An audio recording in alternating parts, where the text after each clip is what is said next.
So the first thing I'm going to do is actually go kind of do a center line. I'm going to work from the center out. So this is the forehead on that mask. This would be where the brow starts. And the brow, and the eyes in this case are just like little slits, but you'll see that the eyes, you know, for the most part are just openings, but it's still going to get smaller on the far side. Like if I do the other side of the forehead is coming down like this, the eye slants slightly. I've got a thickness between the eyes. And then it's got this, you know, the eye itself is about this wide. Then I've got this like bag under the eye. And I'm actually going to draw that shape in. The cheek hooks around, so from behind. The nose comes out almost to the center of the eye. And in this case, the nose gets kind of long and angles down, but then the nostrils bend back up so that it comes really close to that bag under the eye. On this side, the eye slopes down even more. Again, I get this shape of that bag under the eye. The nose angles back. So I get this really narrow space between that bag under the eye and the nose.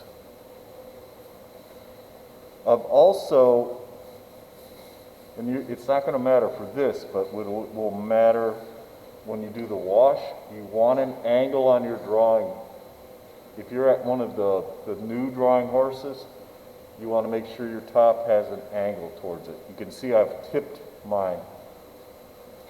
So the mouth doesn't really have an upper lip to speak of. The mouth, that space between the nose and the mouth is really narrow. Then it tips down on this side. This side angles further, just like we did, like I went through the portraits. So very angular.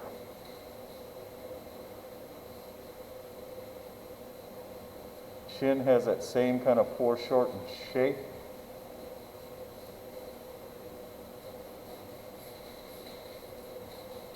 And then it's got all this, you know, kind of rolls, excess mass. Hair would come down this side.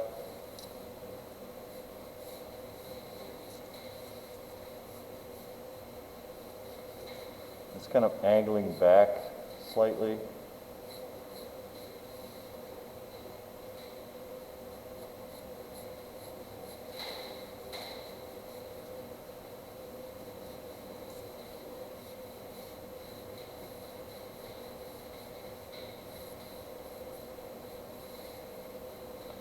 So this is it kind of mapped in, and I've kind of run off the paper with the fabric a little bit there. So very lightly, I would then take kneaded eraser, clean this up a little bit, just because once I put the wash on top of the graphite, there's no way I can erase that. Right? The ink will kind of seal it in place. Also want to get all the little, like if I leave a little eraser bits on it, I want to get rid of those. Get rid of this center line. I'm not going to do anything with the detail. This is going to be, like today we're going to do the wash, but as the wash dries, then we'll come back and do charcoal on top of it. Shake your ink, make sure the lid's on it first. Shake your ink. Because a lot of times if the ink has been setting very long, the pigment will actually settle to the bottom. So you want to make sure you shake it up. And this is where having one of these little eyedropper tops kind of comes in handy. So you don't have to pour it.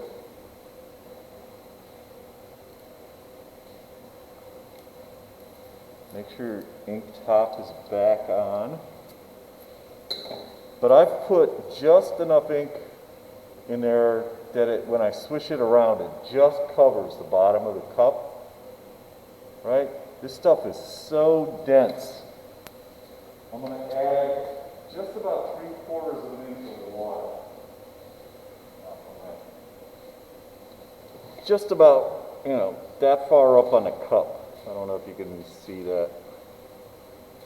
Can't tip it much more. But about 3/4 of an inch. And I'm going to test it.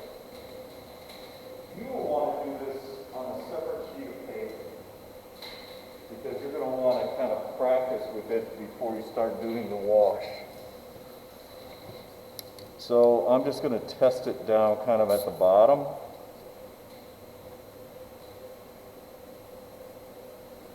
That's maybe just a little bit light. It's not bad. You guys see that? Oh, I'll do it up here. So I tested at the bottom. I'll test it up here. This is not too bad. It's maybe a little bit light. You also want to have a couple of wads of paper towel.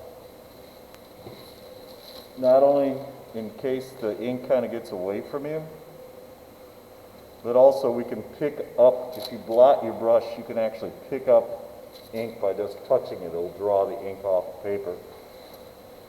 But I want it to be as even as possible. Well, what I'm going to do is ignore the little bit of light area. Like, I'm going to break this into 2 tones. The white of the paper or the ink wash. And anything that's not catching really strong light is going to be wash. And I'm not going to do anything with the details. I'm not going to try to do tiny stuff. So in this case, from looking at it, everything from the tip, like that shadow on the tip of the nose, everything from that down is going to be wash, right? Because it's all lighter than the top areas. I'm going to bring in these areas just a little bit, kind of skipping over. Yeah, this is definitely a little light. But then when I get to the tip of the nose, I'm going to bend it around the cheek, right? Around this side, bend it around this cheek. And now I'm going to pull that down. See how I've got like a bead on that? Like I've got enough ink down that I've got like this excess water at the bottom, or excess ink. And that's what I'm pulling down for the wash. It'd help if this was tipped even a little bit more. Bring in the hair. So I'm kind of mopping it back and forth. Bring it into where the hair has shadow.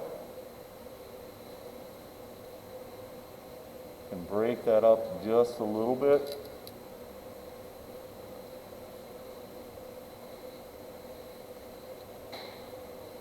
But I can't really tip this drawing horse any more than this.